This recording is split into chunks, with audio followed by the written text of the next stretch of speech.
Hello guys, so welcome to this video tutorial. So last video is nag-declare ta sa to ang Couchbase configuration, and karon is actually ako siyang giparan guys sa ako ang kwan sa ako ang application, but naka-error na again, so I did change my username to kanang somewhat itong last kay 3 characters naman to, so medyo siya dili siya mo pwede, dili siya makasulod. So yeah, so if ako siya nang i-try na karon,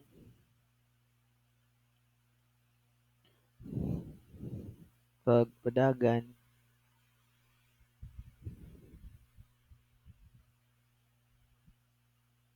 so wala na yung tay error nga makita.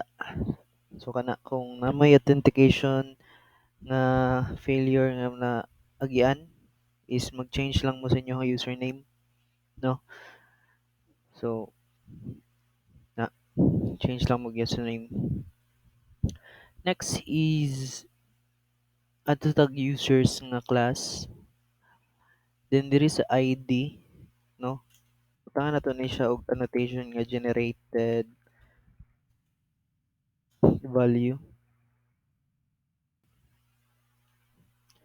Then ang strategy is equals to unique. Ni siya unique. Since unique man ang ID. Ana. Then karon is dito na ta sa user repository ay sa REST service. Diri sa service, REST service. Bali ato na ning gamiton si REST service.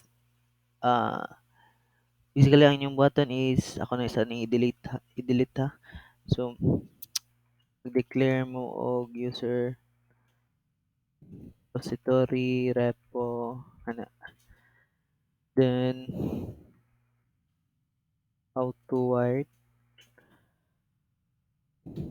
Kung anong gi-auto wired nato, since di ba kay ang ato ang pagtawag sa Couchbase configuration is up to user repository, bali pag manog configure sa Couchbase, gitawag din niya ang mga repositories, Couchbase repositories through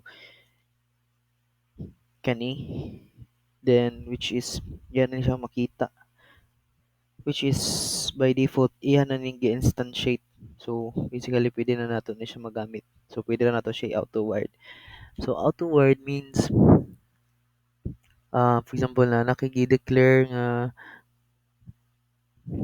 kaning instance niya, igo na lang kamo gusto nimo kopyahan to nga value or yang pag instantiate, then kana, so pwede nimo siya i-auto wired.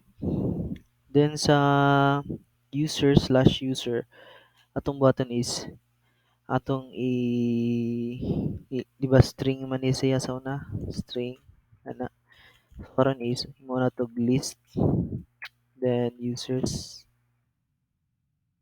So ang list is mo na yung library na find all, na repo that find all.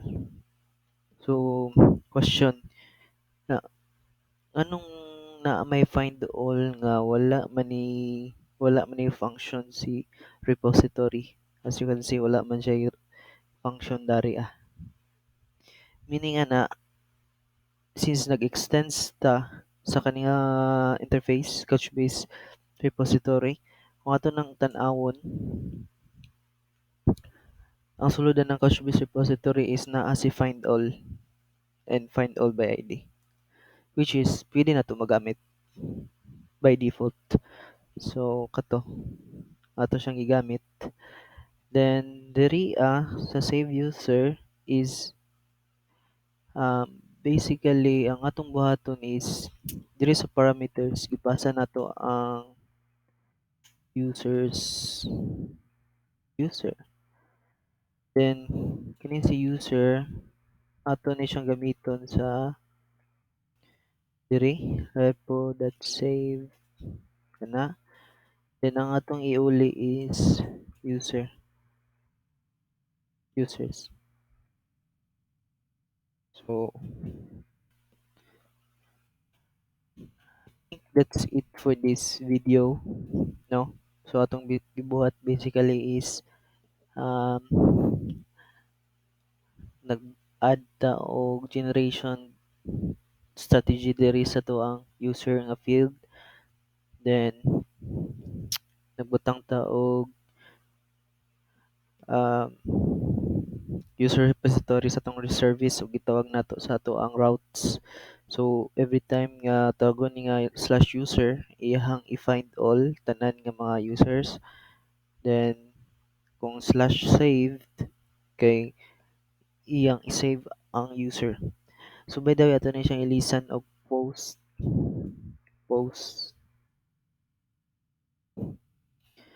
So ano mong postman, no? Actually ang ang get kay para na siya sa imong simple lang get nga simple get lang siya. So for example kung post para na siya sa gusto ka mag-insert. Kung put para na siya sa update. So kung imong methods is para update kana. So kung delete, destroy record, destroy record or delete mismo, destroy na or delete good, explicit nga delete. So ana. So next video is ako na siya ipakita sa postman nga atong ipadagan, no. So actually ato ipadagan karon kung naa ba siya error.